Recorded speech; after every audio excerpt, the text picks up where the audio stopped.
Welcome back to Your Passion, Purpose, and Personal Brand. I'm Lisa McGuire, Strategic Identity Advisor, and today's conversation is part one of a two-part series with Dr. Don Barden, the researcher behind Here Come the Girls, The Perfect Plan, and the founder of ArchitectHer.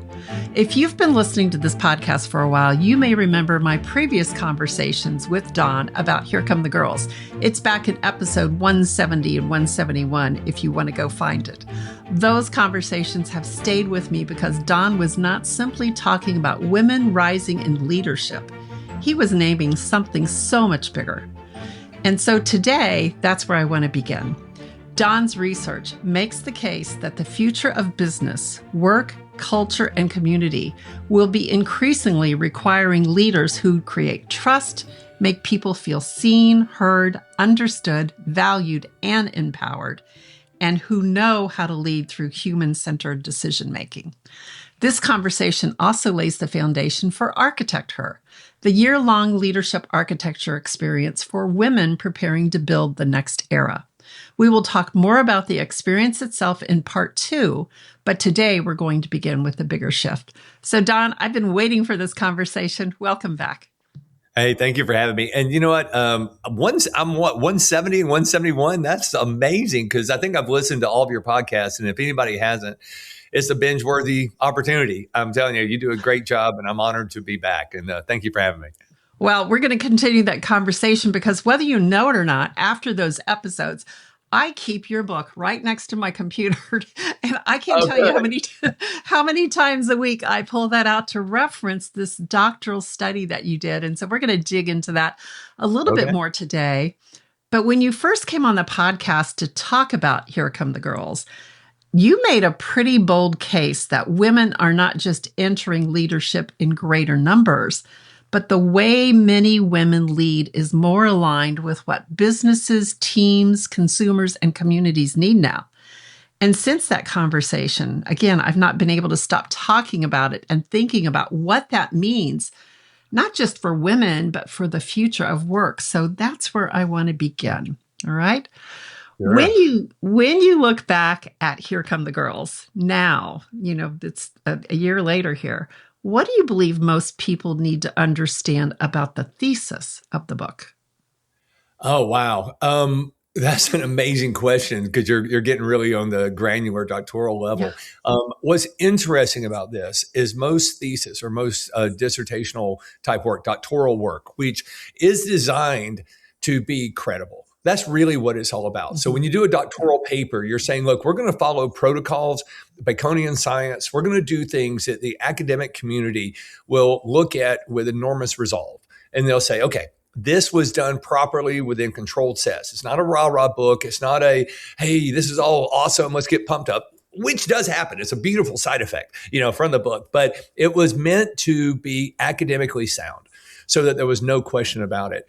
But the big thing that came from it is when you look at doctoral work, it usually goes one of two ways, quantifiable or qualifiable. Again, a lot of nerdy words, but quantifiable is all about the numbers, right? So they look at it and you just prove something with statistics and numbers and you say, look, the rationale, the mathematical logic proves this concept to be true. That's one way of doing it. The other way is qualifiable, which is the quality of the phenomenon. What is it about this that makes it special? Well, to me, the best part about this study was that doesn't normally happen where they're both done at the same time. In fact, academia shies away from that. They don't like that because they just kind of want to stay in the lane, right? It's either mathematically true or it's phenomenologically true. Well, we looked at it and we started with the math because that's the easy thing. You don't have anything if you don't have the math. And we looked at it and that was undeniable. So we could have quit then. We could have said, look, the math says the train has left the station. In the year 2028, women are going to take over global leadership. Right now, it's around 48%. The tipping point will occur and cross over 50% in a little over a year and a half. Undeniable, not going to change. That is coming. The train is gone. It is happening. So we could have stopped right there. But then you've robbed yourself of the results if you do that. And I think that was a really bold move that we looked at it and said, hey, look, guys, okay, we've proven it. Ladies, you're about to take over. But there's an obvious question, and it falls under what they call the null hypothesis. And the null hypothesis says that yes and no, right and wrong are both good answers. So like if the old hammer on the hand thing, if you hit your hand with a hammer 10 times and it hurts, okay, great. 10 out of 10 times says that hurts. You shouldn't do that again, right? That tells you right there to stop. But there's an extension of the story is what happens to your hand, right? That's the null hypothesis. And so we looked at that and said, wait a minute, we mathematically have proven this is going to happen, but let's just ask the hard question, which science does not care if it's right or wrong. So, or I take it back. Science doesn't care what the answer is. It just wants to know the answer. So the obvious question to ask is, okay, ladies, you're about to take over. Are you any good at it? And that's reasonable, because it's not a new entry point. Women aren't just waking up now and saying, oh, gee, what is this leadership thing people have been talking about? No, it's been a slow, gradual process for hundreds of thousands of years. But all these tipping points are starting to rationalize and move over mathematically. So when you look at the qualifiable part, the phenomena, like really answering the question, are you any good at this or not? That data came back astounding. And that's really the answer to your question is not only did we prove it's going to happen, we proved how it's going to happen and what the results are going to be. And the results are minimum 3x growth in the economy. So women are good. Women are great. And everything is aligning with exactly what the world, the economy, people, the workforce, the consumers, everybody wants this to happen. It's not about women. It's the stylistic approach that's happening.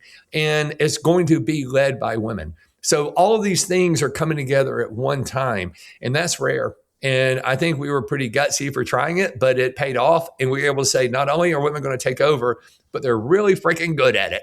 And in doing that, we can project economic impact for individual businesses, for communities, for the world. And I tell you, it's something special. I told somebody this morning, we did an interview in London. I was not in London. I was in Atlanta, but they were in London. And we were talking about that. And I said, this is going to be the biggest economic impact we've ever seen. In fact, it's going to be more than the industrial, the agricultural, and the dot-com revolutions combined. So this is an exciting time. Well, speaking of an interview this morning out of London and what I know you've been doing since the last year when we talked, what has changed since you started publicly speaking about this research, Don? Changed with me or changed with the research? Change. What do you see changing in what's changed in the world? What are you seeing, how people are receiving this information? Oh, yeah, thank you. Open arms, and nobody, men and women both, are excited about this. In fact, ironically, this is something I didn't expect. Men are more excited about it than women are. If I speak to 100 men about this, 100 men will stand up and cheer. True story. If I speak to 100 women about it, 99 will stand up and cheer. One of them's going to throw something at me, metaphorically. That hasn't happened yet. But I can look out in the audience and see that there are just some women out there that had a hard road, and they were the early adapters. They plowed the field. They did things that, fortunately, younger women today are not going to have to do, at least as much. I mean, we still live in a world with men and women, everybody, not everybody's nice. But when you look at it and you say, wow, men are embracing this equal, if not a little bit more than women, because they see the economic impact. There's no ego involved here anymore. The world, society has changed and shifted. So I think the biggest thing that changed was my perception of the embrace of it, that people want this and they're curious about this. And if you look at the results, it's undeniable. And somebody told me the other day, they said, even if you're half wrong, we'll take it. Yeah. So that's how good it is. But we're not wrong. We know we actually preach on the low side. So little hint, I think it's bigger than what we're forecasting. Yes. And what's clear is what's been working no longer is. So we do need something. People are very eager for it. But my question would be, where do you already see evidence that this shift it's no longer theoretical? Can you give us some things that maybe we might be able to notice as examples that this is already happening? Yeah, well, you can't unsee it, honestly. There's some sectors that are going to be slow to adapt, but just looking around, if you open your eyes and you say, I'm just going to observe life today, you can't unsee it. It is everywhere around you. So it kind of didn't come in with a roar. It kind of just, we opened up our eyes and went, wow, look at there. Look what just happened. Yeah. So it's been a slow thing. But if you do open your eyes and look around the world, Japan just elected their first female prime minister, which is great. The new Presidente de Mexico, the new president of Mexico, is not only a woman. What's fascinating about her is she's Jewish. Now, nobody cares about that, in most of the world, but Mexico is the most Catholic country in the world. They make the Vatican look like amateur hour. They're that serious as far as a Catholic nation, right? And they just said the best person for this is a woman, and she's Jewish. So that kind of puts her as an individual, her as a woman, and her leadership way above the profile of what we thought, because she overcame not just the woman part, the female part, but she overcame a lot of other things because the people of Mexico at least believe she is the best person for the job. Now, men or women, doesn't matter. We'll see how it goes, right? But I think she's going to do really well. So we're starting to see those little things that are correlated, but not necessarily caused by each other. Japan and Mexico are correlated, but you start looking around going, wow, this is not just here. This is happening all over the world. And that's at the grand level. That's what gets the media attention. What you don't see is the local deli, the local dry cleaner, the local mayor's office, all the corporations. People talk about boardrooms and things all the time. That is so radically insignificant in the economy. It's nice and it's important and it's something not to take their eye off the ball. But a Fortune 100 boardroom doesn't mean anything compared to the millions of small and mid-sized businesses that are around the world that women are dominating there too. So this isn't one of those things where you can just look at it and say, oh, it's only Fortune 100 people we care about. We actually don't care about that. It's important, but it's nowhere near as significant as really what drives the economy, and that's real life. And you open your eyes, you can't unsee it. It's everywhere.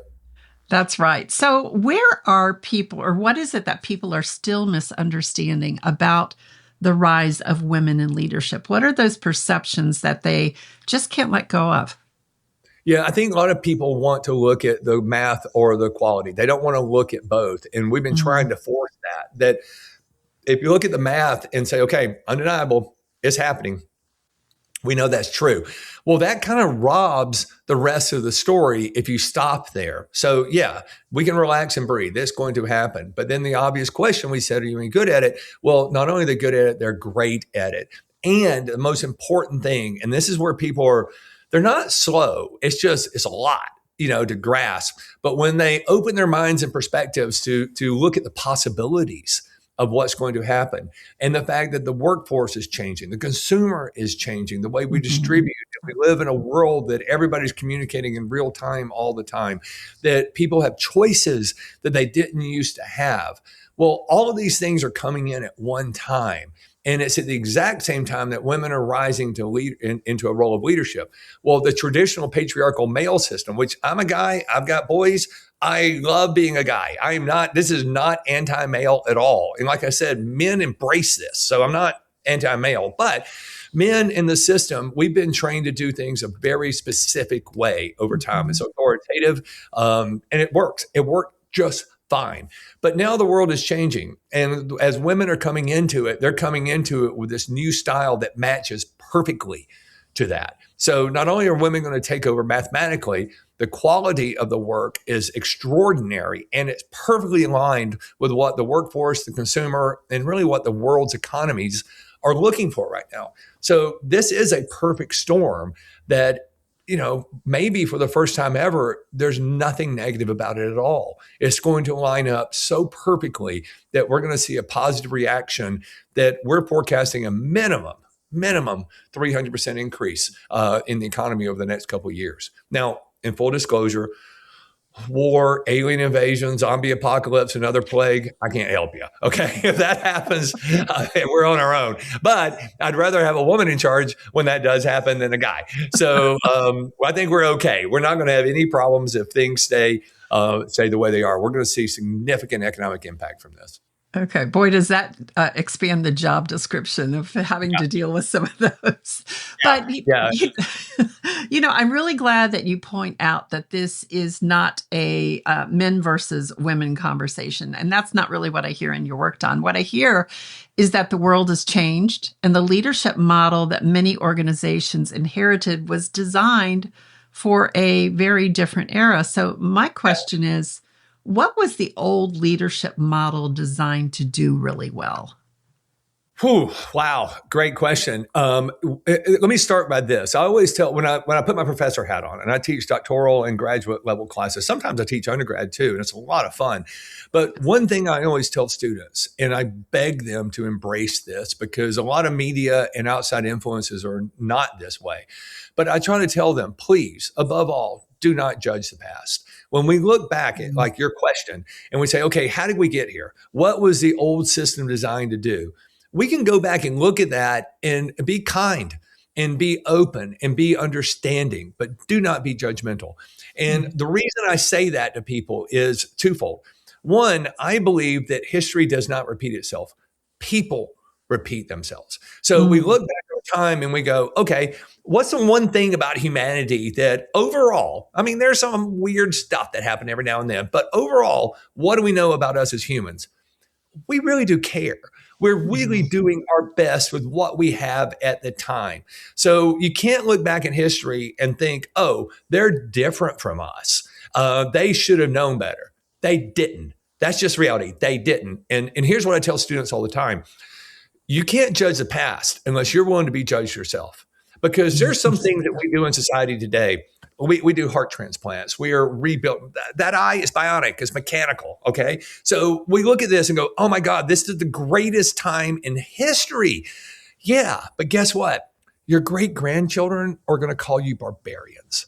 They're going to look at us and go, ooh, they cut into people. They took organs out of one body and put it into another. Oh, they used parts from an animal. Oh, those barbarians. So whereas we are celebrating and dancing and thinking we're the greatest generation ever that has been able to advance all this stuff and we have consciousness and we have this higher calling. Yeah, for now. So you got to look at it and say, as we look back, I'm getting to your question, but I always frame it this way because people get really supercharged over this thing. So we've got to look back at the past and say, how did we get here? But say it without judgment. And if you look at how we've evolved through an agricultural society, men and women had different roles and different aspects on how they looked at life. Men were in charge of doing a couple things. We were in charge of killing the saber-toothed tigers and the T-Rexes when they came at us. We were in charge of plowing the fields and cutting down the trees and growing the crops. And all of that came from one issue and one issue only, and that's red muscle mass. We're pretty good at cutting down trees. We're good at plowing fields. You're not so good. Okay. And it's just because of muscle density. That's it. So in women, and I'm just being blunt, but this is how we have to frame this for people to understand. Women had a very, very specific job too. And that's to run everything that didn't involve red muscle mass and to create the future labor force. And if you think about that in the pioneer days, even here in the United States, we look at that and say, look, you go back 150 years or 125 years, you go back to the beginning of the 1900s. If you had 8 kids and 4 of them made it, that's good. And those 4 kids would work on the farm and they would create more labor for you. So it was such a radically different mindset back then that it's very hard, it's very difficult for people today to understand it. But if you look at history and realize that they were humans and doing the best they could, you can see what was happening. So as men were running the business side of it, the agriculture and whatever, and then as the Industrial Revolution came in, where some dude had to sit there and turn that wrench at the Ford Motor Company factory 10,000 times a day just to make $1, he's frankly better at that than the women were. And then they rose up through the ranks and they got into leadership. That's it. There's no judgment. That's just the way it is. But if you look at that growth from agriculture to industrial and even up now to technology, we had to focus on economic output. We had to focus on how many of those little wrenches can be turned, how many of these little gadgets can be made, how many fields can be plowed, how many 100 million cubic tons of, agriculture can we extract from those fields and move it with intense labor to make it happen. To do that, it required a different type of management and leadership than what we have now. Because guess what? There aren't any more saber-tooth tigers. There just aren't. We have machines that plow fields for us. So one person in an air-conditioned cab, a woman, can drive the giant combines without any problem. We live in a different world. And obviously the mortality rate is outstanding now. So we look at this and say, our kids are going to survive. We can now sit back and breathe a little bit and think to ourselves, okay, what are we going to do now? So what happened was that old patriarchal system that was designed on economic output, on muscle, on production, which was run by men. So men therefore easily rose through the ranks of leadership, and all they cared about was assembly and production, was get it done.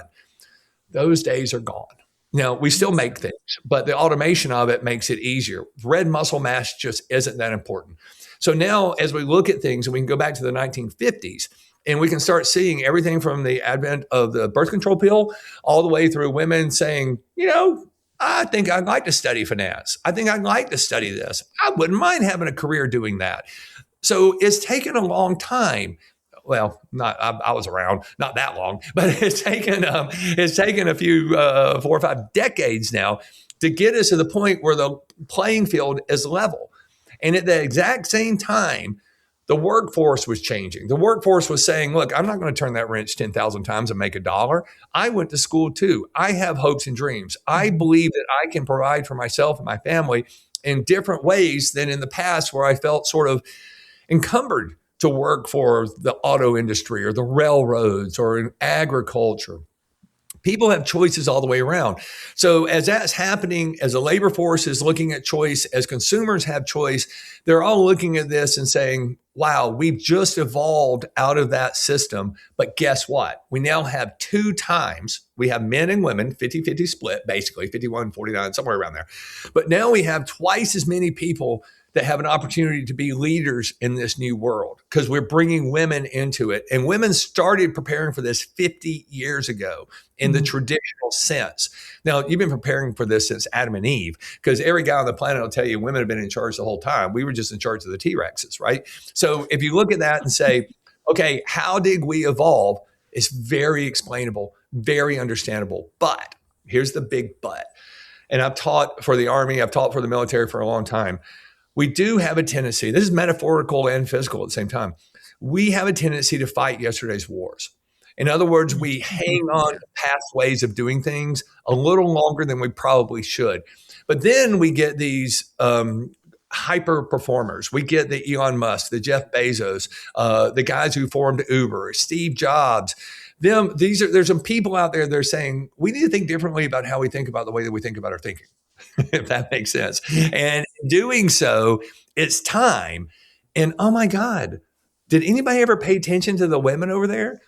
And not only are they rising up to the top, they're frankly better at it than what we've been able to accomplish in sort of this old way of doing business. So there's a thing in economics called lag and drag, where things drag, they lag, but man, when they flip over, they flip.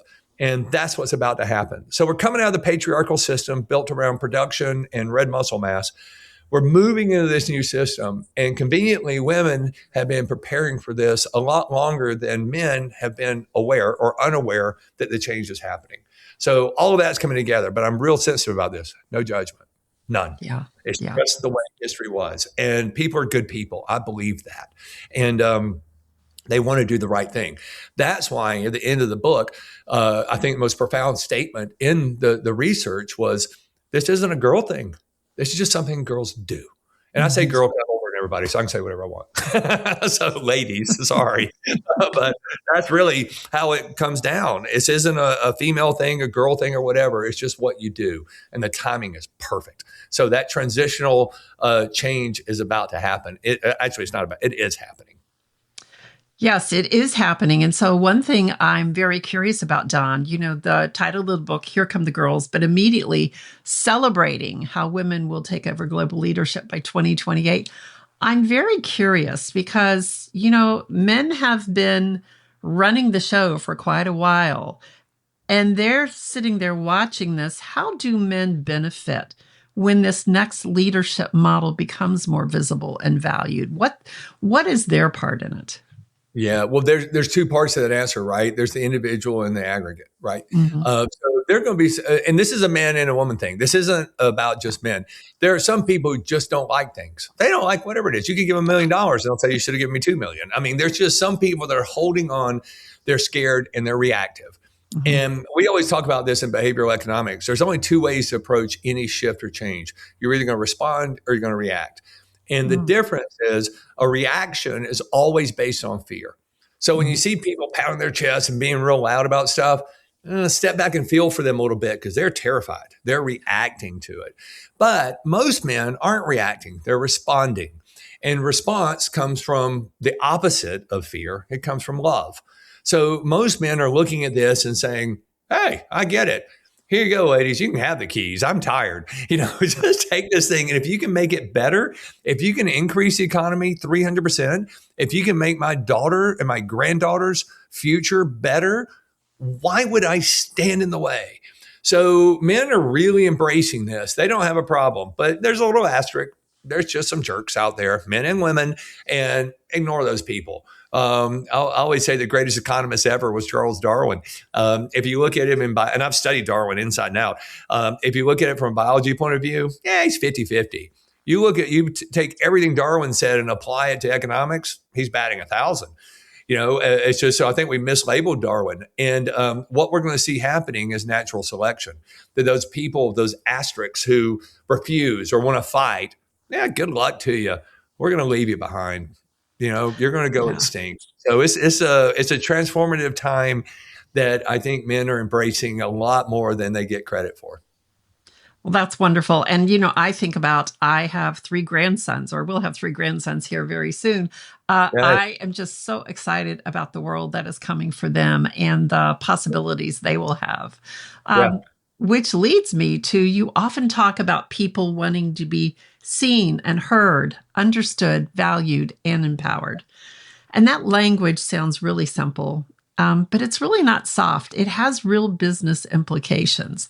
So in your research, what did you find that consumers and employees are really asking for now? Well, they're asking for clarity of their choice. That's number one, because we live in a time period now where we do have choices.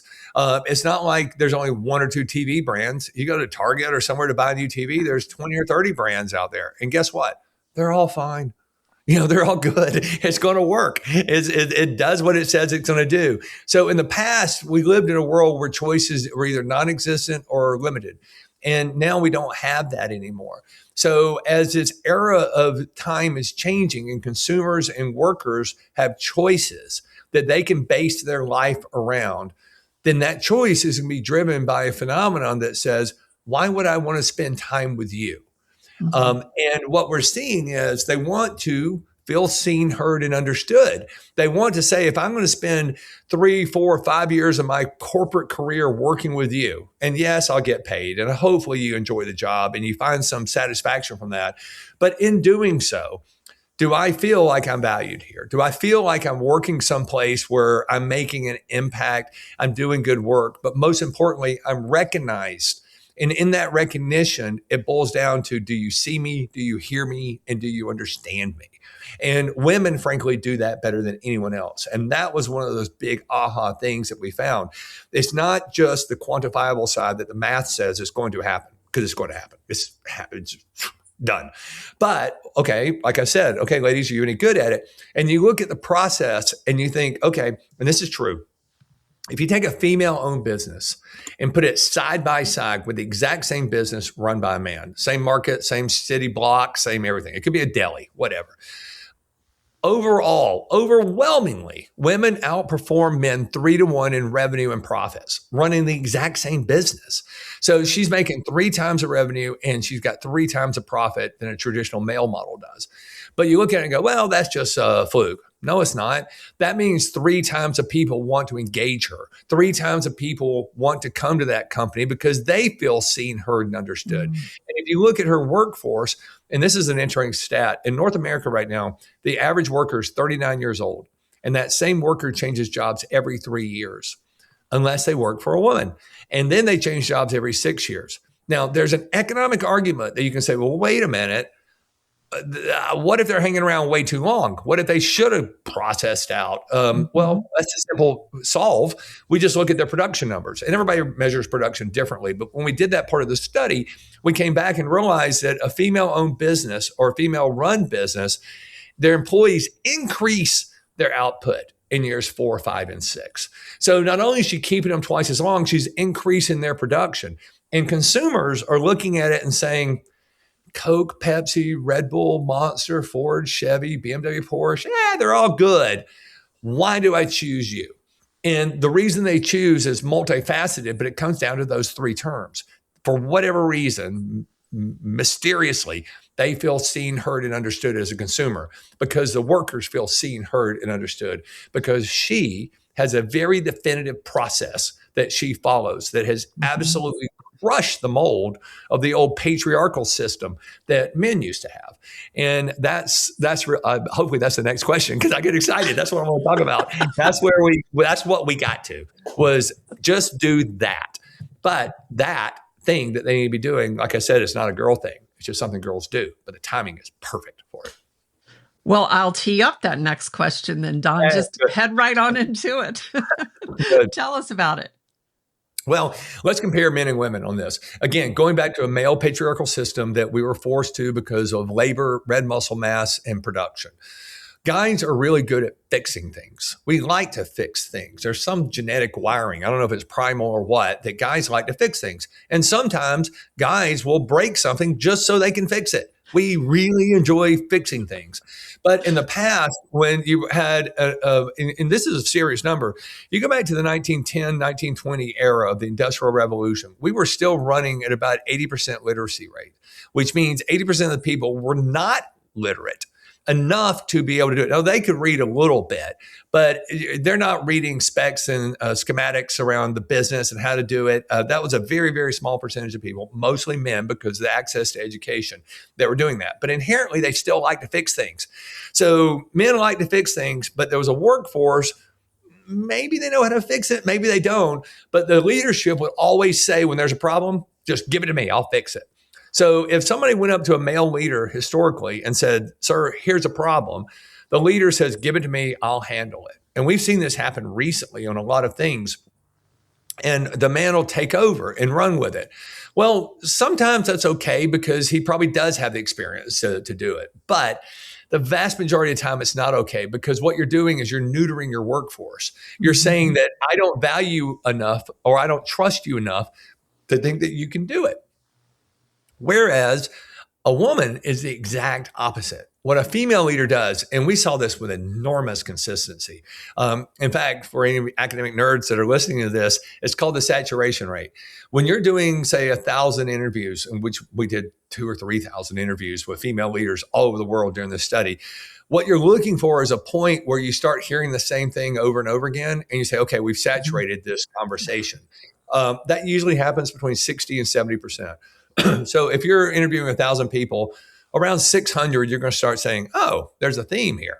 Well, that's not what happened. The theme occurred on the second, third, and fourth person, female leader that we interviewed. So from the very beginning, right out of the gate, everybody who are unrelated to each other, they didn't take the same TED Talk class, they didn't do a master class. These are women in a variety of industries all over the world who did not know each other, did not study together. Yet when we asked them the questions, they were telling us the exact same thing. So when saturation occurs that early, you know you've got a phenomenon. And basically what it was, again, and I tell this story a lot because it's really happened 2 years ago. There was a dock worker strike in Charleston, at the port of Charleston, which is a major port for the United States.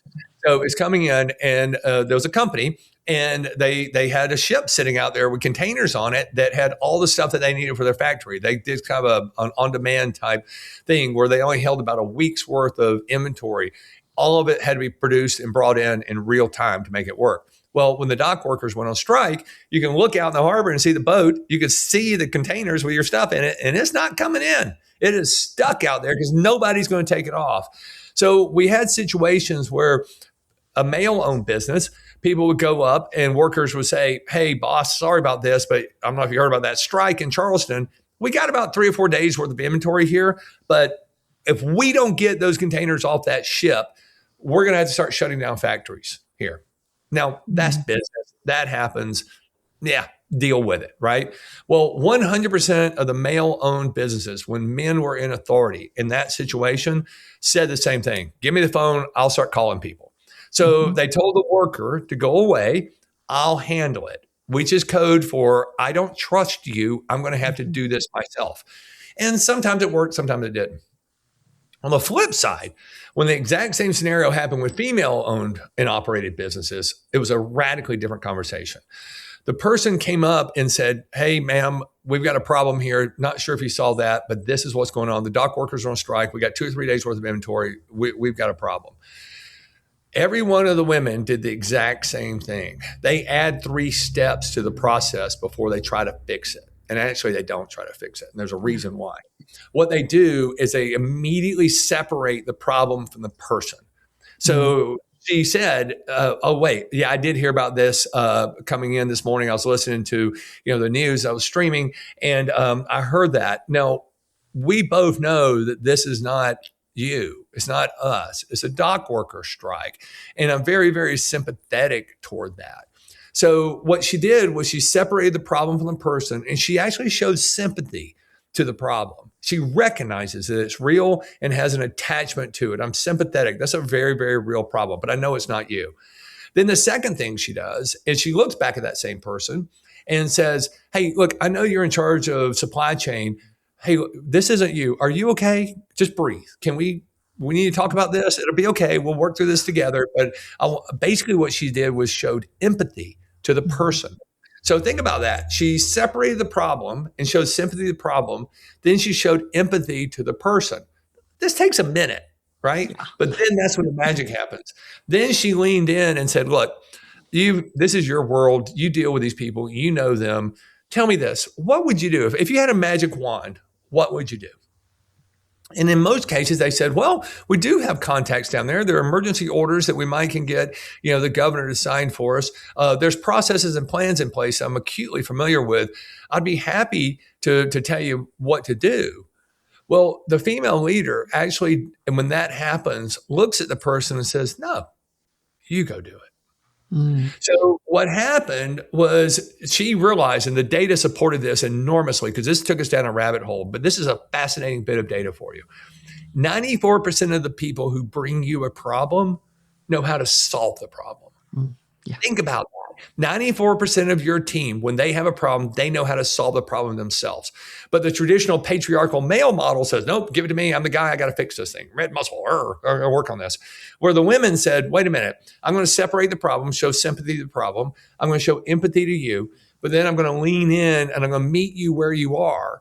And in doing so, I'm going to tell you, you can do it. I'm going to empower you. So what she really did was she said, with sympathy, I see it. I see you. It's real.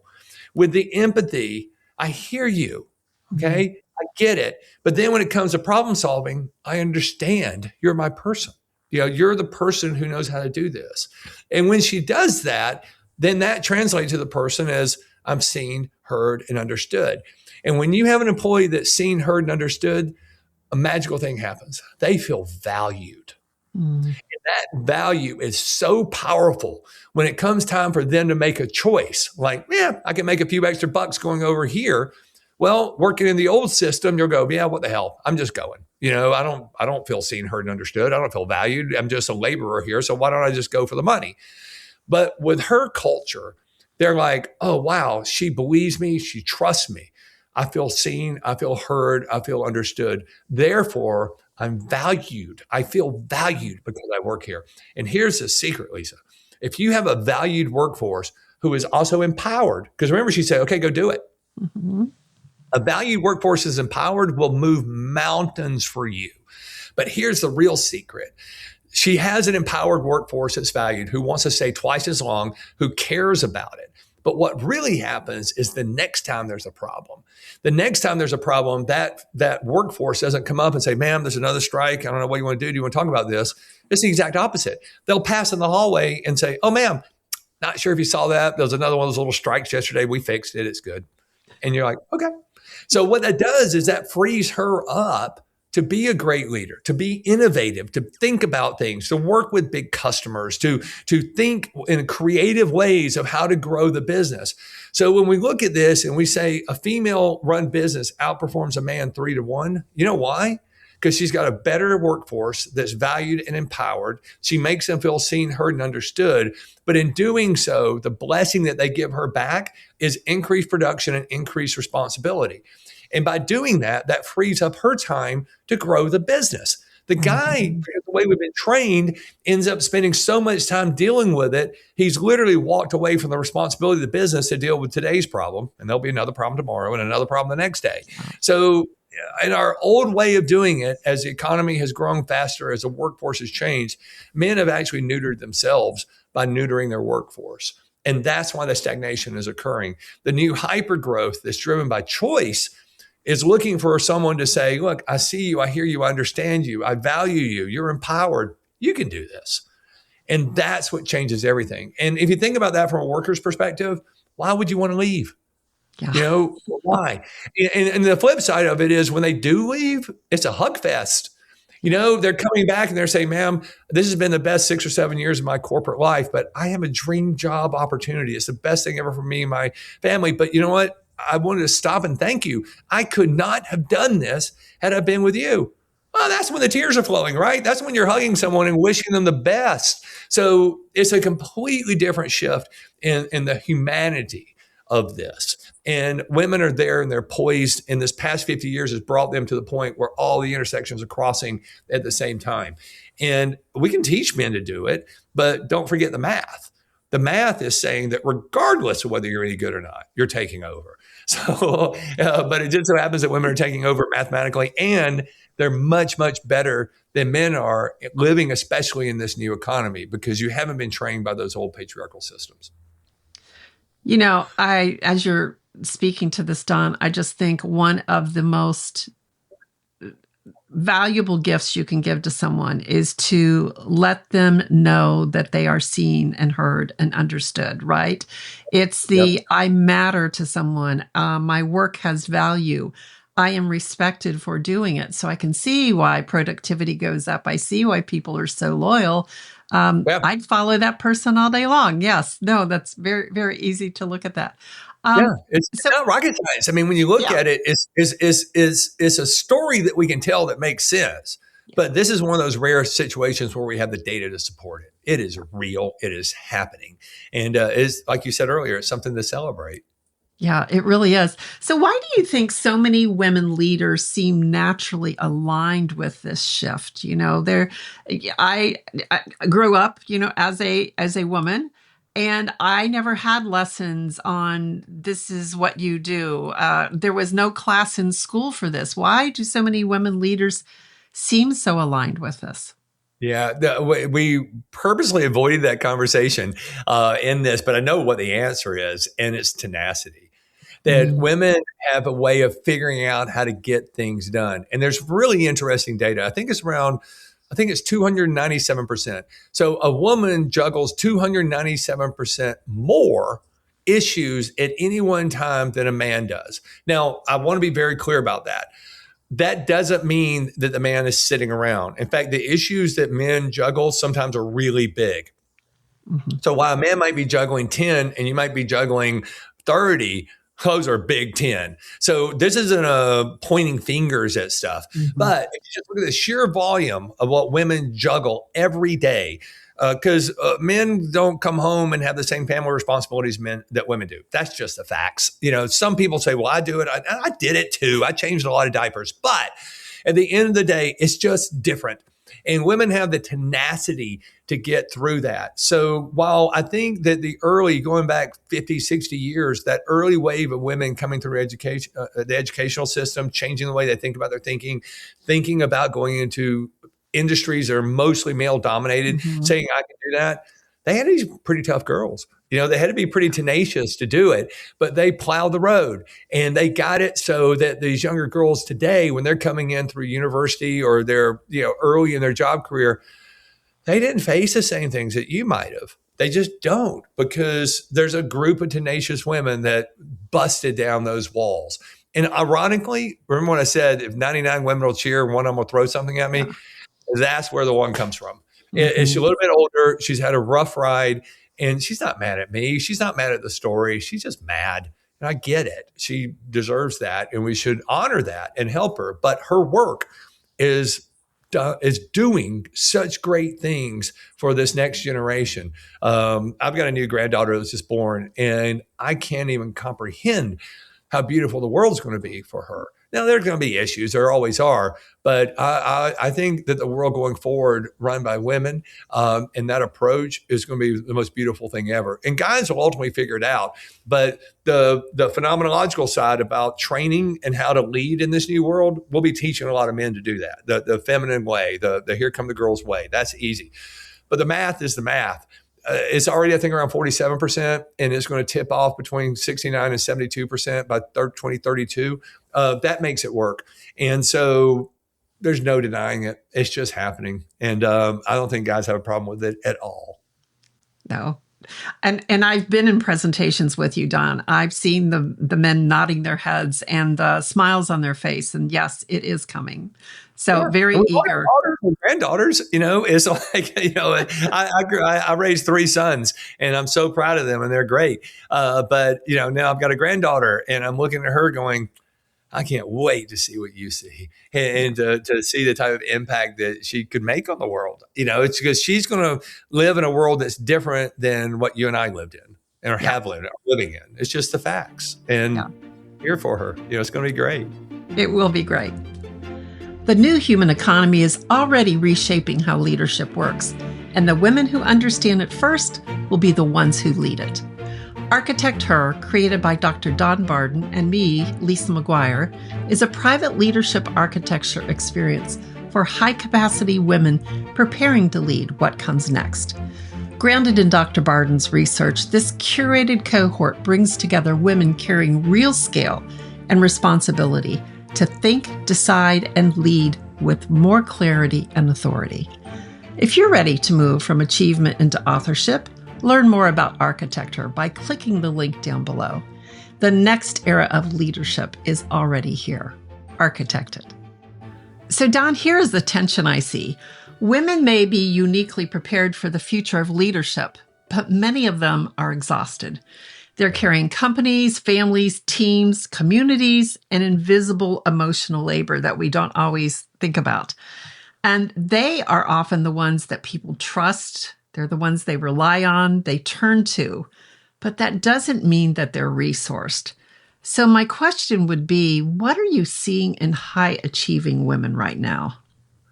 A lot.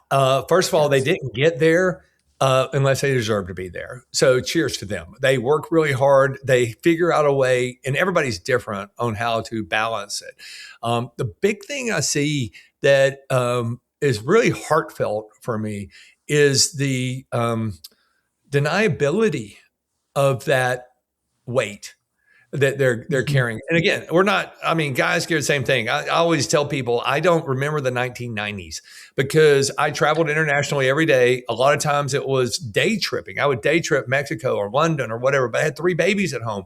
And I would come in and 3 babies get shoved in my arms and I would play with them joyfully. That's why I traveled so hard to get home to play with my boys. And I get them to bed at midnight. I'd sit down and go, oh. And I realized in those days, I was still wearing my suit and tie. I hadn't even taken off my tie yet because I was playing with the boys. So it's exhausting on both ends. So I want to make sure we're clear about that. But like we said, women juggle 297% more of those items than men do. And the sheer volume of that alone is undeniable. We can't do it. And but I think a lot of high-performing women don't want to talk about that. They're afraid of looking weak. And what I've been encouraging them to do, and we're seeing other women who have maybe evolved a little bit further in their processing of that concept, are saying, no, that makes you human. And I think you're the first person to say it in one of our earlier conversations that this new economy we're talking about is the human economy. So what better person to be in charge of the world than to be a human? Especially if it is a human economy. So I think that's the biggest struggle that some of these high achieving women have is it's okay to do it. It's okay to have your moment. It's okay to admit that you just just get rid of everybody in your life and start all over again sometimes if you're that frustrated. It's okay to do it. And that's a sign of vulnerability, which is the pinnacle of steward leadership. People tend to think, and women have mastered this, by the way, that everybody wants to be a servant leader. Greenwell, I think, coined that in the late 1970s. And it's good. It's fine. But people think, oh, I wake up every day to serve other people. I'm a servant leader. I'm a servant leader. Boy, that's a big word, because there's a level above that women seem to naturally move into, and that's called stewardship. So all stewards are servants, but not all servants are stewards. And women have a way of looking at all these things that they're juggling and dealing with and knowing, I have to steward this. And stewarding sometimes means you get help. Sometimes it means you pass it on to somebody else to do it. You delegate, you do things. And I think a lot of high performing women are a little slow to say, okay, I can't do this. I need to outsource this. I need to just step back and realize that as a steward, I can hand it off to somebody else who can accomplish something on this. And I see that being a harder struggle for women right now than men. And I think it's because historically, at least the past 5 or 6 decades we've all been alive, most people working and walking around the planet now, it wasn't talked about and it wasn't considered to be palatable. So I think they're still shaking that off. And these high performing women, I wish would be a little bit more vulnerable. And that's one thing that we talk about a lot is it's okay to be a girl. It's okay, to say, look, screw this. I'm tired of it. It's okay to cry. And this is what's interesting too. Of the thousands of women that we interviewed all over the world for this study, 100% of them celebrated their femininity. Not a single one of them wanted to be a guy. Not a single one of them said, I wish I could wear pants and be like a guy every day. No, they loved being women. They celebrated who they were. And that comes with some extra stuff. Just like being a guy comes with some extra stuff. So I think that's one of those things that's left over is it's okay to be a girl. It's okay to be vulnerable. Guys are too. We just hide it. Women don't have to hide it. And I think that actually is more welcoming and inviting if these high performing women, would be a little bit more willing to do it. But we'll get there. We'll be fine with it. Yeah, that enters just into some of the conditioning that we have been impacted with of what we were told, what makes a good woman or what makes a good mother or a good partner or whatever it is. Like it's some of those beliefs that we have that we're definitely delving into a little bit more transparently than we were before. Yep. But what would be the danger of celebrating women's ability to juggle everything without asking whether they should have to carry it all, Don? They'll burn out. I mean, that's just the reality of it. They burn out. I mean, if we look at things, and this isn't a woman thing, it's a human thing. We look at things like burnout. We look at things like depression, situational depression. We look at addiction and say, okay, we got to solve this. Well, I tell you, as a behavioral economist, I can tell you addiction, not a problem. Addiction's not a problem at all. Addiction's a solution. So you've got to go find what the problem is that is so great that the addiction is the solution. And women, I think, when they're carrying so much of that without being vulnerable, without asking for help, without outsourcing, if you keep carrying this on, you might find some solutions that temporarily seem like a pretty good fix. But overall, it's going to bite you and it's not going to let go of you. It's a brutal, ugly thing. And I do worry about that with women and men too. Men, actually, we perfected that model. So I wouldn't want to pass that on to somebody else, a new generation of leaders, men or women. I wouldn't want them to see that. So I think that's the thing that these super high performers juggling all these balls have got to understand, that in your vulnerability, in your femininity, it's actually a release valve. And that will allow you to perform at a greater level longer and not get sucked into the temptations of a solution that is an error. So I think that's one thing I personally am a little bit more concerned about, but I'm not worried about at all. That's just a human thing. So, what do women need now that is different from another leadership conference or another retreat or another inspirational event? I know that, what you're looking at doing is creating a different type of experience. Yeah, they need community and Mhm. safety. I, over the years, have referred hundreds of women to different conferences and training facilities and all, and every one of them lasted a year and they quit. And I've always gone back and said, "Hey, why did you quit? I kind of feel bad. Was it not good content? Was it?" And they're like, "No, no, no, it was great. I loved every bit of it, but yeah, too much testosterone in the room." Mm. Like, what do you mean? And they're like, "Well, if there's 30 people in the class I was attending and 28 of them were men, you know, I just felt a little left out. Even though the content's great, the conversations are great, no judgment, no discrimination. That doesn't exist. But at the end of the day, they're saying, hey, why can't we be around other women? Why can't we be around a community? Now, as you know, you cannot force women to be friends. No. Guys, this is hilarious. Guys don't care. Guys will talk to the wall, right? I would go golfing and come home, and my ex-wife would say, "Hey, who'd you play with?" I'm like, "I don't know, some guy I got paired up with." Well, what was his name? I don't know. Oh, well, you were with this guy for 4 hours? Yeah. What'd you talk about? Stuff. You don't know the guy's name. You don't know if he has and I'm like, no, I'm perfectly happy with that. So guys can think that way and be friends pretty quick. I think women, and I don't know if there's a protective genetic coding or if it's social structure and context that's built up over time. You can't put women together and force them to be friends. It's just not working. I've never seen that work. They'll be friendly, they'll be polite, and it will evolve, but it cannot be forced. And I think what women are looking for right now is a community that's safe with no judgment, where they can be with other female leaders. We'll see friendships evolve. We'll see things going, but to go to a class and content where they can say, look, I'm tired of being the smartest person in the room. I don't want to be the smartest person in the room. I want to be in a room where everybody's getting smarter together and that Mhm. everybody is all women. I want to be in a room as a woman where other women are there and we're all getting smarter together. And one thing I've learned over the years, and this is a big part of what we're planning and working toward, and we're excited that this is happening, is when you have women together like that, especially leaders, and you could be running local deli or you could be running a Fortune 100 company. I don't know. It's the same thing. It just doesn't matter. And the irony is the woman running the Fortune 100 company would give anything to stop and run the deli. And the deli lady is sitting there going, God, I wish I could have that type of corporate job. Yeah, that exists. That just goes on, with everything. But the magic, especially for the events like we do, the magic happens on the breaks. The Mhm. content delivery is amazing. There's a lot of eye opening. There's a lot of structure that's put around the context that helps simplify it so you can grasp it and understand how to apply it. But when women are together, and men too, but when women are together and they're just chatting during a break, they could be having coffee. They could be in line for the rest. It doesn't matter. But they're just talking to somebody and they say, well, how's it going? It's fine. Are you dealing with anything at work? Well, yeah, I got this payroll issue. And then they might be talking to us from somebody from, say, Northern Africa. And they go, oh, you know what? I had the same problem 2 months ago. And here's what we did. And we fixed it. And that little transfer of information from somebody as another woman who's lived and experienced the same challenges and the same problems, equal to what a guy does.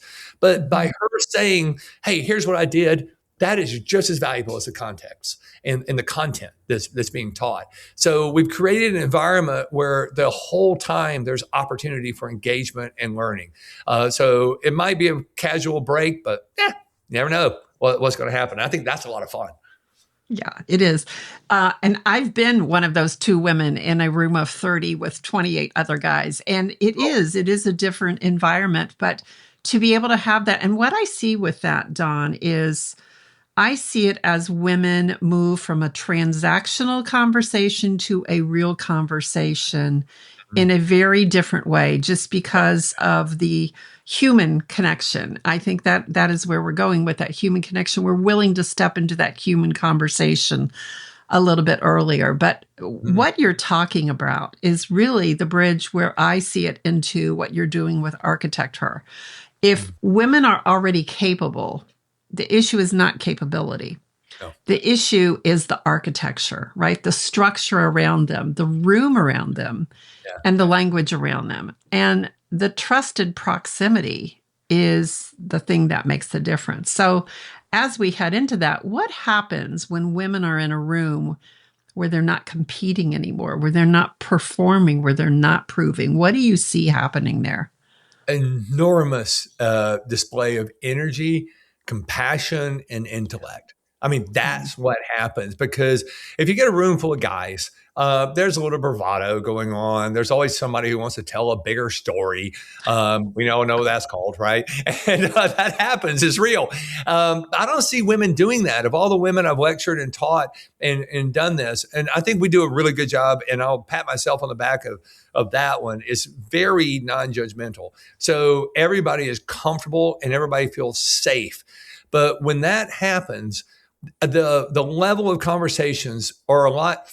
We get there faster. Let's put it that way. Mm-hmm. Women get there faster than men do in a group like that. And I think it's because they're not as judgmental at first. I mean, women judge just like everybody else does, but they're not as judgmental about the work. They really are open-minded. So instead of having their bravado of proving, who's a bigger stud in the room, they're sitting there going, ooh, I can learn something from that person. Ooh, that made sense.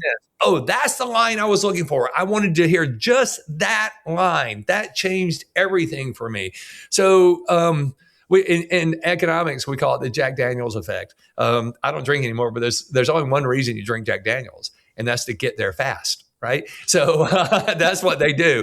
They don't drink Jack. Well, I guess you could if you wanted to, but if they come to these things and they get there faster because they're open, there's no judgment, and there's certainly not some bravado contests going on, in there.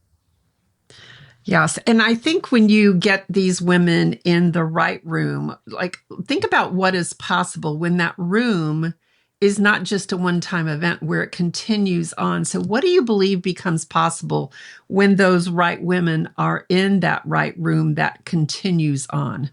Yeah, everything is possible. The innovation, the creativity, the ingenuity, the conversations, the elevation, all of that becomes very real.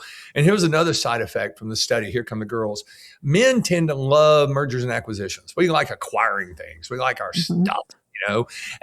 Women, on the other hand, and this is so important for this new human economy, mergers and acquisitions has its place. It's not a dominant force. The dominant force is collaboration. Women would rather collaborate with other people, particularly women who are on the same plane with the same beliefs, the same opportunities, the same attitude. They would rather collaborate than acquire. And so we see women working together, trying to raise the water of the ship for all of them all the time. And that's a very important economic thing, which is why I said we kind of undersell the economic impact of this.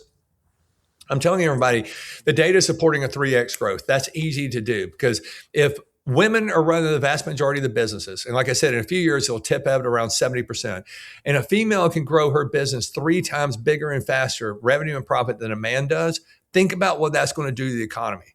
It's astronomical, okay? But that's the low end of the scale on purpose, because what I don't like to talk about so much, because I'm a behavioral economist, which means I look forward. Classical economists look backwards, right? So I look forward and tell you that this is going to happen. But that's dangerous because if I say, hey, look, we're going to have a 10x growth in the economy and it comes in at 9.8, somebody's going to say I was wrong. Most people are going to go, who the hell cares? 9.8 growth on that, not percent, 980% growth on it. Who cares if it was a little bit off or not? So that's why I'm really careful about this. But here's how math works in economics. As you know, you cannot add or subtract percentages. You just can't. If you go to the store and a shirt costs $100 and it's 50% off, okay, it's $50. If the next day they take another 50% off, it's not free. It's 50% off the 50, right? You can't add them together. You can only multiply or divide percentages. Now, take that to the economy and we say, look, out of the gate, it's going to grow 3 times out of the gate. But now you throw in that extra variable that they like to collaborate. So instead of this drink here, Celsius, love it. Celsius, I'm pretty sure, doesn't own this can company. They might, doubt it. Mhm. So they have to collaborate with a company who makes a can, who bottles it. Coca-Cola does that, Coca-Cola bottling, Coca-Cola, all that. But that's a collaboration. What happens when all these collaborations start affecting it together? The people who are making these cans make a lot more cans and they're more successful the more Celsius sells their drinks, right? No, they might own it. You see the point, right? But when women are all collaborating together, if you're at 3X, the person next to you is at 3X, the other person over here at 3X, but you're collaborating, you're saying, we want to work together. I want to buy my stuff from you. I want to help you. I want to collaborate with you. You don't add those numbers, you multiply them. So now we're talking about 3X cubed. And that's one of those jaw-dropping moments where you go, okay, we're entering this new human economy where we have removed all limits on it. And it's because of the style women are bringing in leadership so that the people feel valued. The consumer probably doesn't even know. They're just like, I'm attracted to that. That's the choice I'm going to make. Culturally, I want that. Now, is the other choice good? Yeah, but they want that. And when you see all of them start to collaborate together and it rises up, it affects the economy, the trickle down effect starts to occur. More people are working, more people are happy. There's more money flowing. There's more people going out to dinner at night. The waitress and the waiters get tipped more. I mean, Reagan was right. This stuff trickles down. So when we see this massive expansion, at minimum 3X, probably going to be 3X cubed. Don't hold me to it because if it's 3X to the 2.8, somebody's going to be mad. But if you look at it and you say, there is no better time to be here than right now, just the crumbs that people can pick up from this is going to be better than anything you've ever seen in the past. And it's because of all these stylistic moves that women are bringing to the table that we haven't experienced before like we do now. You know, it certainly is an exciting time to be alive. And this is exactly why I wanted to have this conversation in two parts, because once we understand the shift, the next question becomes, where do women go to prepare for it? Not just to be inspired and not just to network and not just to consume more information, but to step into this room designed for women who are ready to lead what comes next. Yeah. And in the next episode, Don, we're going to talk about ArchitectHer, the room, the experience, and why this may be the kind of leadership environment that high-achieving women have been looking for without even realizing.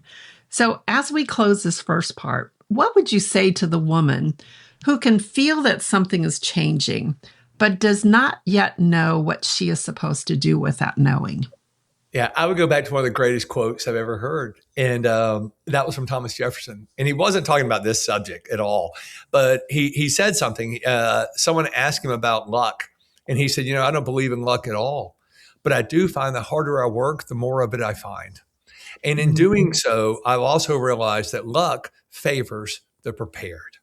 So, and Kobe Bryant used to talk about that too. He said, yeah, you get that last minute shot at the end. Yeah. Are you prepared for that? Luck favored the way the score fell. Luck favored the way the clock was going to go. Luck favored that you were open and got the pass. Sorry for a sports metaphor, but it's kind of cool. You got the pass. But are you prepared for that? Have you put in the work so that when you do get that moment, when all eyes are on you, are you prepared? Because that's not luck. That's you were at the right place at the right time. Now, if you're prepared, luck's going to favor you.